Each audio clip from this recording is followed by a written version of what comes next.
Do you remember when you were a kid and there would be books that just spoke to you on so many levels that you would read them over and over and over again? Or maybe you didn't read them that much, but that the story itself just really like rooted itself into you? Yeah, we're talking about those kind of books today. For the first time in what I think is 15 years, maybe more, I have reread a book from my childhood. A book that was so incredibly special to me, a book that had a huge impact on the way I think and process the world around me. That book is The Secret Garden by Frances Hodgson Burnett. Now, I'm quite lucky in that I do have my original book, the original edition from my childhood.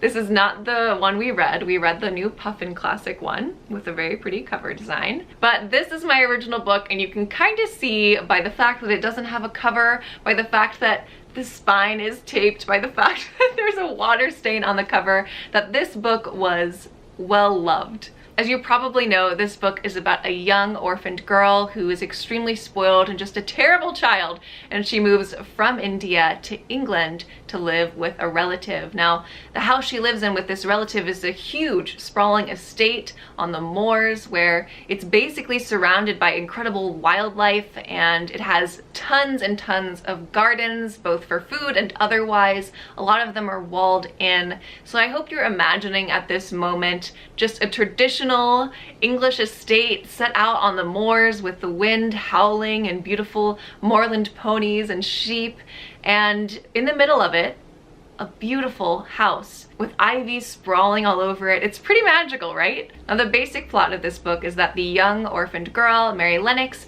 is sort of left to her own devices, but she hears about this place called the Secret Garden, and she is determined to find it. Mary goes from being this incredibly spoiled, terrible little child to a much more humble, appreciative young person who finally sees the beauty in the world. We go from the winter months to the spring to the summer months, and we go from the winter to the spring to the summer months in Mary's personality and in her soul. Of course, there's a few other fun parts of the plot that I'm not going to go too much into here, but that's essentially the story of this book. Now, when I was a kid, I lived in this beautiful little Tudor house with ivy growing up the walls. We lived in a really established, older neighborhood. My neighbors had a huge garden that I still love and admire today, that people drive to come see and visit. So for me, as a young little person who had a lot of free reign, thanks to my parents, I was outside all the time. I was in bare feet, I talked to trees, I had a pet squirrel for a little while. I was like a little wild child. So The Secret Garden spoke to me in a lot of ways. I related to it in a lot of ways. There's a lot of how I think and feel as an adult that's thanks to this book and how it reflected my upbringing and what it meant to me as an individual.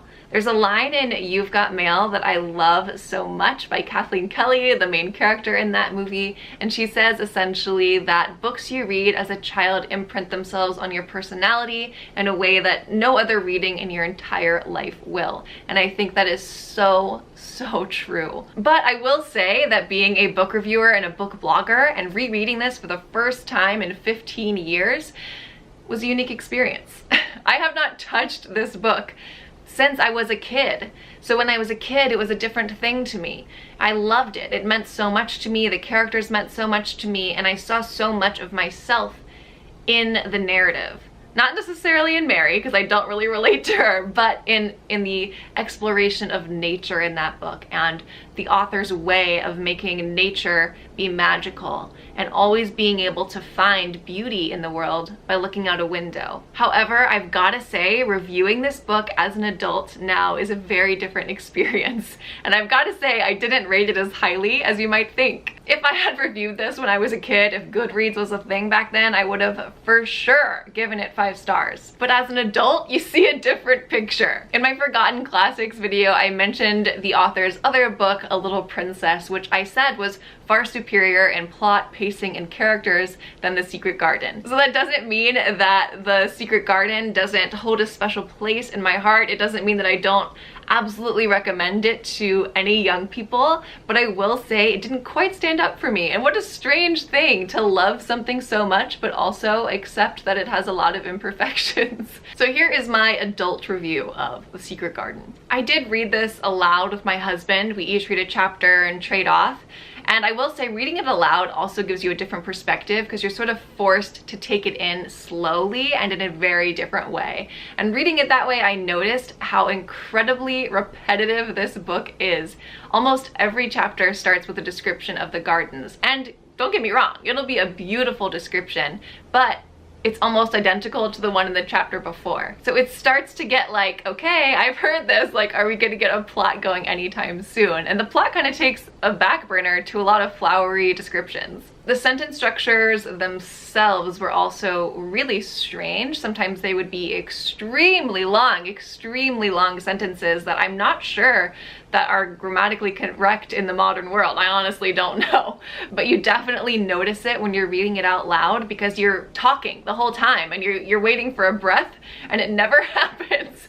So that was an interesting little thing to notice. And the pacing is so much slower than I remember it being as a kid. I don't know if it's because when you're a child, you just imagine things differently or read them differently, take them in differently, but the pacing is really slow. And then the ending, which you feel like you've been waiting for so long, is extremely abrupt and you're like, wait, I want more. There's also some characters that kind of get neglected, but which would have been really interesting. Now, there's a lot of film adaptations of this book, and in the movies, usually those characters are pretty well explored, so that kind of like fills in some gaps for you. But in the books themselves, you're kind of left unknowing until the end, and then some of those characters just sort of get, we don't know about them anymore. That's it. They had their moment and then they were gone, even though you want to know where they were, what they were thinking, and what happened to them by the end. But here's where I start to feel conflicted because, of course, a lot of these things make it a hard book for me to recommend. Like, I'm not gonna go out and say read The Secret Garden to just any adult that I see, but at the same time, the message of this book is really beautiful. The overall themes of the book are really beautiful, and to me, nothing really compares. I can forgive so much of the structure of the book for what the book says. I am always going to love The Secret Garden, but at the same time, I can't see it through rose-tinted glasses of childhood anymore. And I'm extremely curious if this has ever happened to you when you're rereading a book from your childhood. It's a very unique experience, especially when you read it a lot as a kid and then didn't touch it at all as an adult.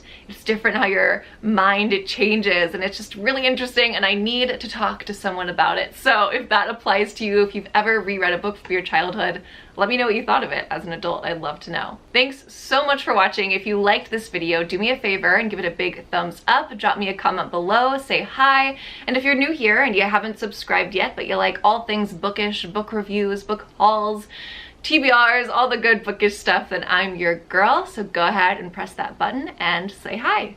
Thanks for watching, and I'll see you on the next one. Bye, guys.